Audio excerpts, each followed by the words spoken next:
has worked his branch line for many years and knows it very well.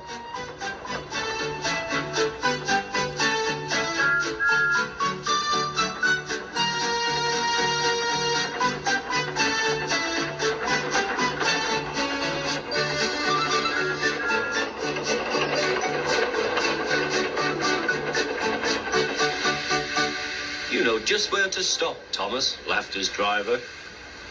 You could almost manage it without me. Thomas had become conceited. He didn't realize his driver was joking. Later, he boasted to the others. Driver says I don't need him now, he told the others. Don't be so daft, snorted Percy. I'd never go without my driver, said Toby earnestly. I'd be frightened. Huh, boasted Thomas. I'm not scared. You'd never dare. I would then. You'll see. The next morning, the firelighter came. Thomas drowsed comfortably as the warmth blew his bowl. Percy and Toby were still asleep. Thomas suddenly remembered. Silly stick in the mud, he chuckled. I'll show them. Driver said I could manage without him. I'll just go out. Then I'll stop and wheesh. That'll make them jump. Thomas thought he was being clever. Really, he was only moving because a careless cleaner had meddled with his controls. He soon found his mistake. He tried to whee, but he couldn't. He tried to stop, but he couldn't. He just kept rolling along. He didn't dare look at what was coming next. There was the station master's house. The station master was about to have breakfast. Horrors! Cried Thomas and shut his eyes. The house rocked. Broken glass tinkled. Plaster was everywhere. Thomas had collected a bush on his travels. He peered into the room through its leaves. He couldn't speak. The station master was furious. His wife picked up her plate. You miserable engine, she scolded. Just look what you've done to our breakfast. Now I shall have to cook some more. She banged the door. More plaster fell. This time, it fell on Thomas. Thomas felt depressed. Workmen propped up the house with strong poles and laid rails through the garden. Then the Scottish twin engines, Donald and Douglas, arrived.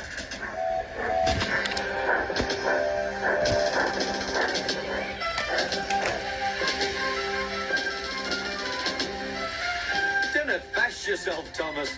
We'll soon have you back on the rails, they laughed.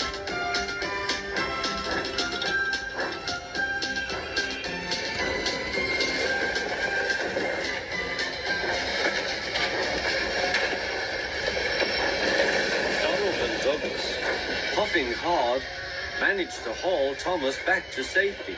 Bits of fencing, the bush, and a broken window frame festooned his front, which was badly twisted.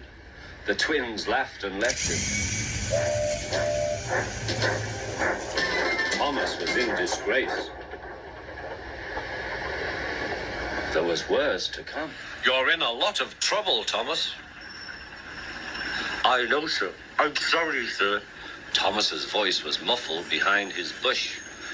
You must go to the works and have your front mended. It will be a long job. Yes, sir. Meanwhile, a diesel rail car will do your work. A diesel, sir? Thomas spluttered. Yes, Thomas. Diesels always stay in their sheds till they are wanted. Diesels never gallivant off to breakfast in station masters' houses.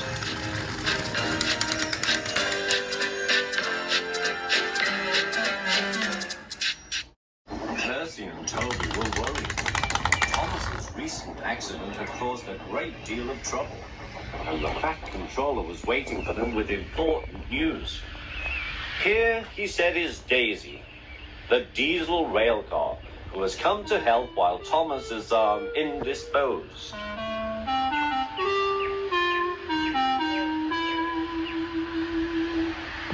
Please, sir, asked Percy.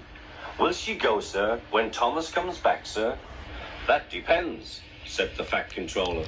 Meanwhile, However long she stays, I hope you will both make her welcome and comfortable. Yes, sir, we'll try, sir, said the engines. Good. Run along now and show her the shed. She will want to rest after her journey.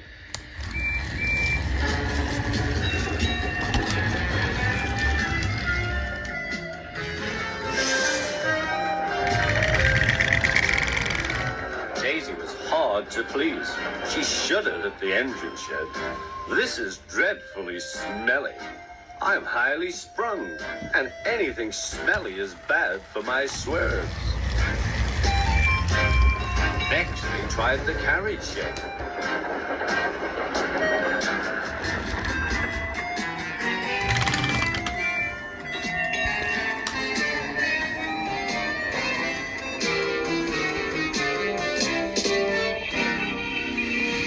This is better, said Daisy. But whatever is that rubbish? The rubbish turned out to be Annie, Clarabelle, and Henrietta, who were most offended. We won't stay here to be insulted, they fumed. Percy and Toby had to take them away and spend half the night soothing their hurt feelings.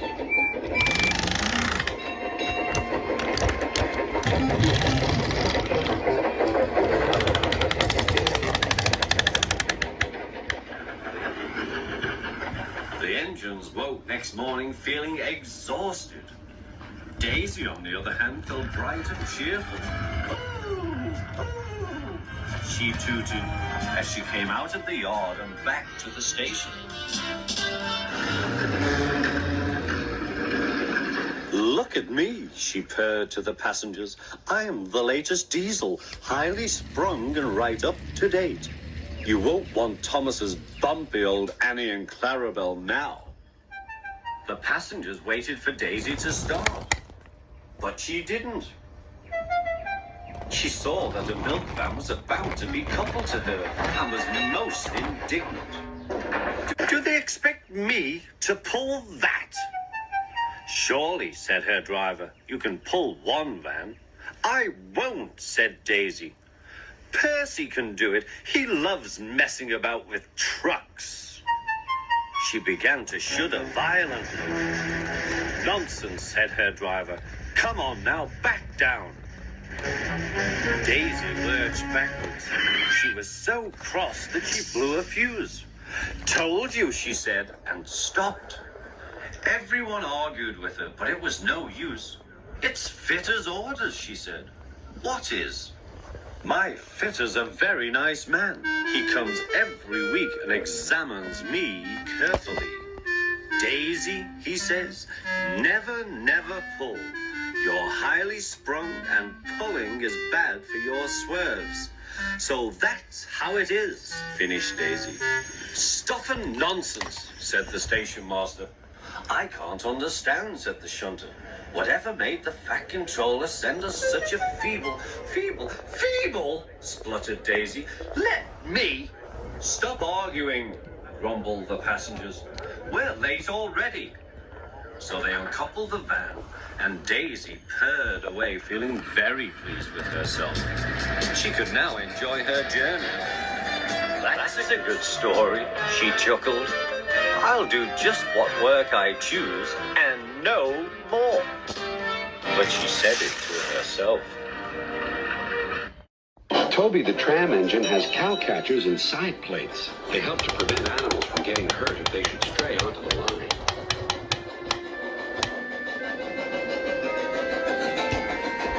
Daisy thought Toby's fenders were silly.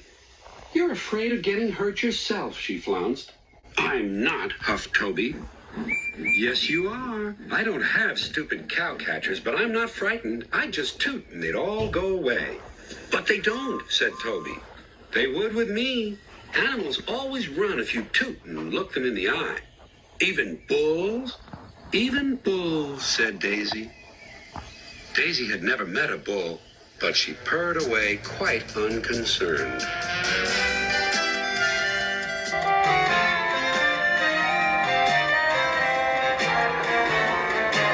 She tooted at a farm crossing, and a horse and cart halted while she went by. She said. It's easy. I just toot, and they all stand aside. Poor little Toby. I'm sorry he's frightened.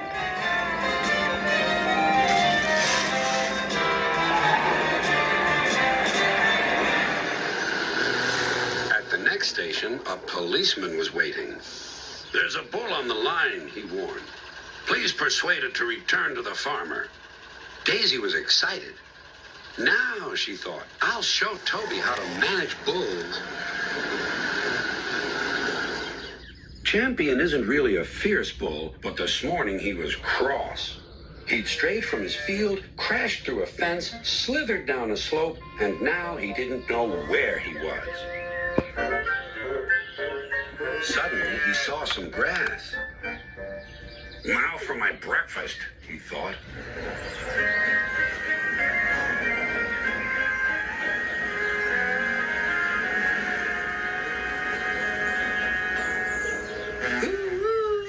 Tooted Daisy. Go on. Champion was too busy chomping to take any notice. Said Daisy again. Champion kept grazing. This is all wrong, thought Daisy. How can I look him in the eye if he won't turn around? At last, he did. Said Champion. Oh, murmured Daisy. Why doesn't he run away? Go on, Daisy, said her driver. He's harmless. Yes, said Daisy unhappily. You know he's harmless, and I know he's harmless. But does he know? Look at his horns. If I bumped into him, he might hurt them. The farmer wouldn't like that. Champion sniffed at Daisy. Said Daisy. And that was that. Daisy did no more.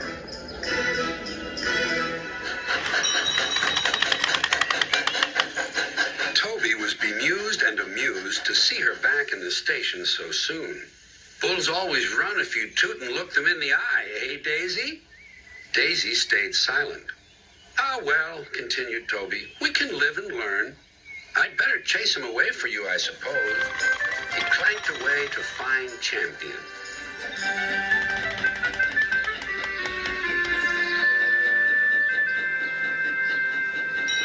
Toby's bell rang and his whistle sounded, but Champion took no notice.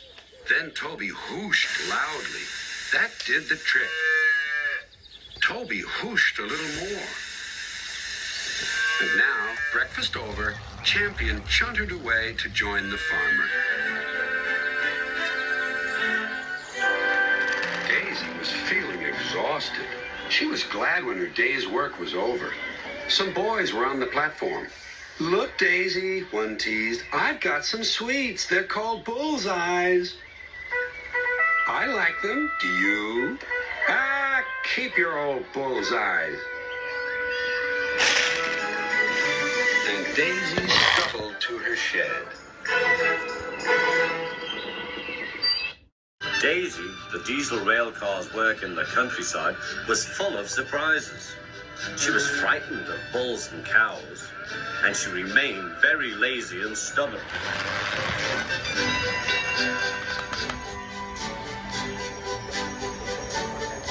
One day, Toby brought Henrietta to the station, where Percy was grumpily shouting. Hello, Percy. I see Daisy's left the milk again. I'll have to make a special journey with it, I suppose. Anyone would think I'd nothing to do, grumbled Percy. Tell you what, replied Toby. I'll take the milk. You fetch my trucks. The drivers and the station master agreed.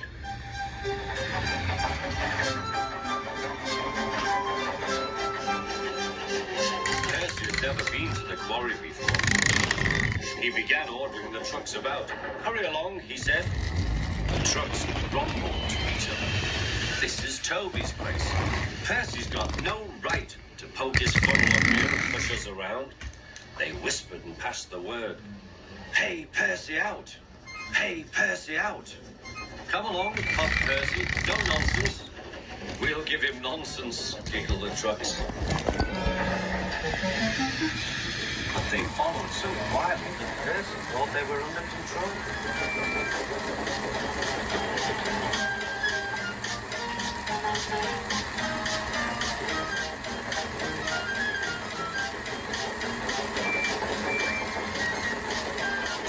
they saw a notice ahead. All trains stopped to pin down brakes. Beep, beep, beep. Brake start, please. But before he could check them, the truck surged forward. On, they cried. Help, help, whistled Percy. The man on duty at the crossing rushed to warn traffic with his red flag, but was too late to switch Percy to the runaway side. Frantically trying to grip the rails, Percy slid into the yard. Look out!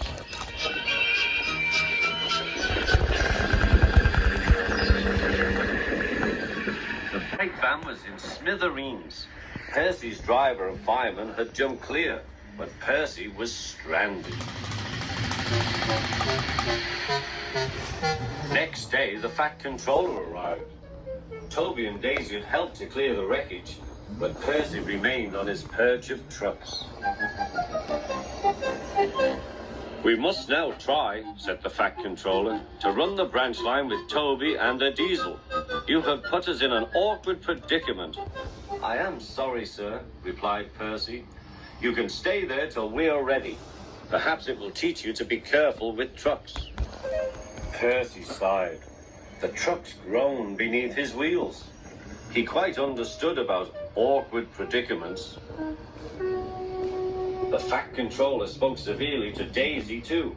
My engines work hard. I send lazy engines away. Daisy was ashamed. However, Toby says you worked hard after Percy's accident, so you shall have another chance.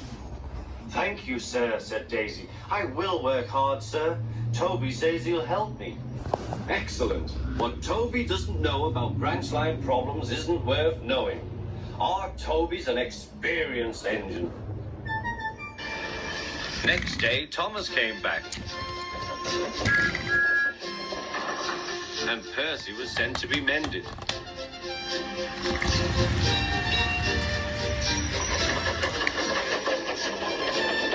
Annie and Clarabelle were delighted to see Thomas again, and he took them for a run at once.